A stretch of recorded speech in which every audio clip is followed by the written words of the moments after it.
Have you ever thought, I love D&D, but there's no one to play with. How am I going to get my D&D fix if I can't play with anybody?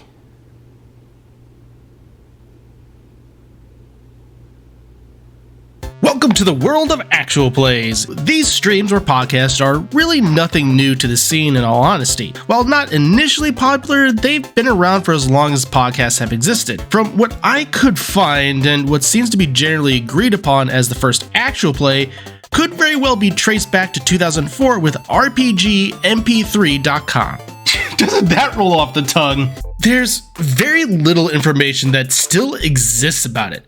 But what can be surmised is that it's where Paul Macleod did a partial recording of the Return to the Temple of Elemental Evil and called it the world's largest dungeon. I am honestly unsure the validity of this claim, but the next closest one that is still running is All Games Considered, which started in 2005.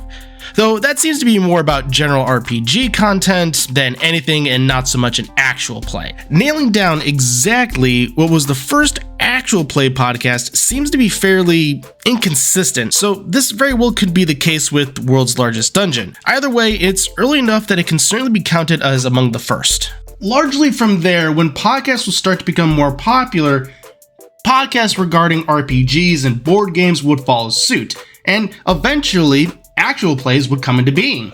One that is still going to this day started in 2008, and it used 4th edition rules. It is Critical Hit, a Major Spoilers podcast. There are over 600 episodes of this thing. Better get some takeout, because you'll be here for a while. Then came one of the most influential D&D podcasts of all time, The Adventure Zone.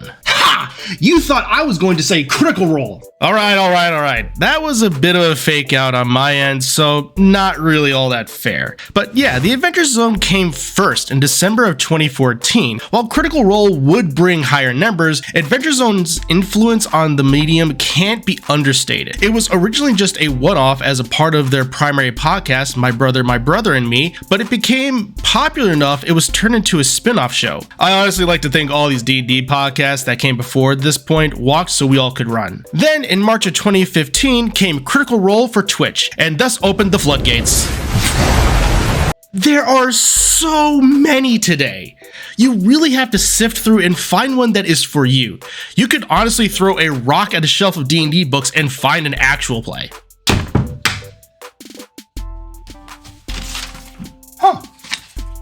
It's the crossroads.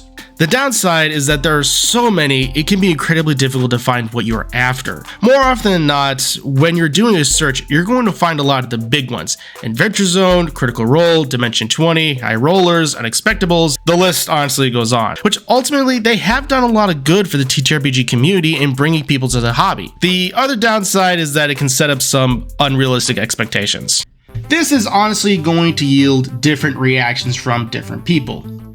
Obvious statement is obvious, but the fact of the matter remains is that more often than not, people will be understanding that you as the Dungeon Master are not going to be Brennan Lee Mulligan, and the players are not going to be from, well... But there are times where you're going to get a handful of people that would wind up on one of these D&D horror story channels.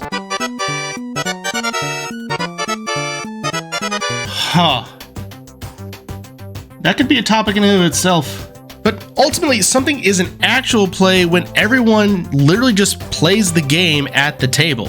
They take on roles as characters and go through the game accordingly, D&D or otherwise. Each one is going to have its own flair and aspect that will attract a wide variety of people, if they're not trying to be the next Critical Role, which is usually pretty obvious. While oversaturation is certainly a thing, the good news is there is certainly something for you. Though there does actually seem to be a really good common trend these days to shorten the content. This meaning cutting out what is typically seen as unnecessary content, be it table talk, rules checking, and so on, as well as even going down to more anthology type content. So if you are looking for an actual play to get into, I would personally encourage looking for one other than one of the big ones like Critical Role, High Rollers, Dimension 20, The Adventure Zone. The list can honestly go on. They have done a lot of great for the TTRPG community, including getting people into the hobby as a whole.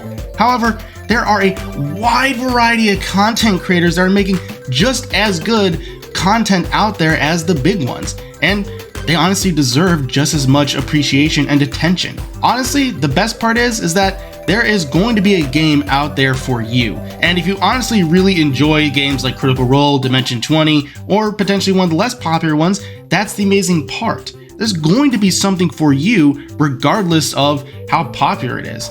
You can honestly go from one actual play to another actual play and find completely different play styles, which mirrors the hobby perfectly.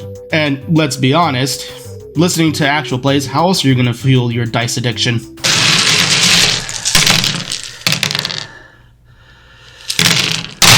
I can stop whenever I want.